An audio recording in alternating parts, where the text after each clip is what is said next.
What is going on, everybody? What is going on in Hamilton and Niagara Falls? These are two areas in which there has been a lot of real estate investors investing their money, and now it's time to see whether or not these markets are holding up. The Bank of Canada has increased rates, so let's get into the numbers and see, have numbers actually declined?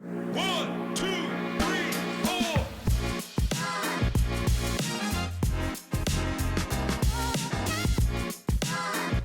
What's up, everybody? My name is Paul Sawhney. I am a real estate agent, a mortgage specialist, and a real estate investor. And I'm covering two cities which have a lot of real estate investors investing in.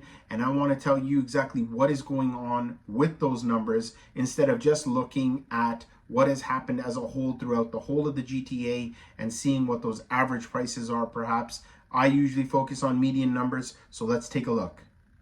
So the first thing we actually do before we even look at any numbers is to see what the breakdown of the dwelling types are. And in Hamilton, Ontario, we have detached homes at controlling the majority of the housing property types at 66%, followed by condo apartments at 12%. And so we'll be focusing on these two types of property types to see what has happened to the housing market in Hamilton. So the median price of Hamilton homes are now at $672,000. as opposed to last month's figures of $700,000.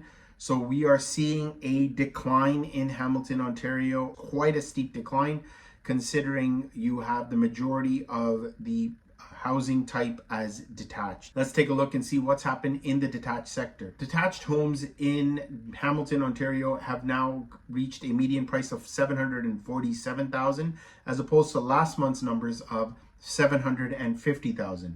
So you saw a very steep decline when it came to the property types as a whole. You can see that there was only a $3,000 decrease in detached homes. Condo apartments now have a median price of $410,000 as opposed to $465,000.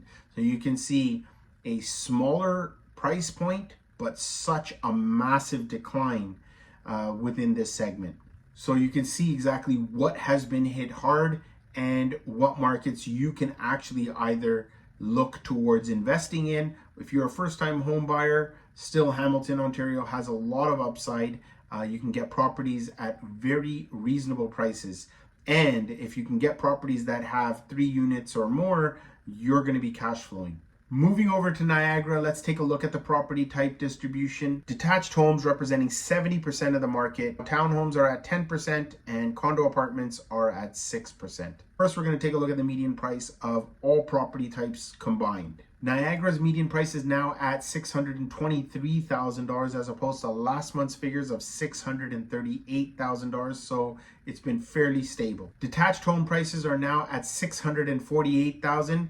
Last month's numbers, $656,000. So a decline of approximately $12,000, which is still quite large considering the median price is quite low. Freehold towns in Niagara now are at $715,000. Last month's figures, we were at $699,000. So you can see another $16,000 decline, not as steep as Hamilton. I tend to see that Hamilton's market being far more robust and having a lot more upside because of where it's located and how it connects to other secondary and tertiary markets within the GTA. If you like the content that I provided today, be sure to like, subscribe, and hit that notification bell. If you are thinking about buying real estate, even as a first-time home buyer or selling, be sure to book a call via my Calendly link, and we can discuss all the steps that are required for when it comes to actually purchasing. And because I am a mortgage specialist, we can take you to the end process of determining your finances. We have an all-encompassing package that covers you from A to Z. It makes it a far less stressful experience when looking for a home and making one of the biggest financial decisions in your life.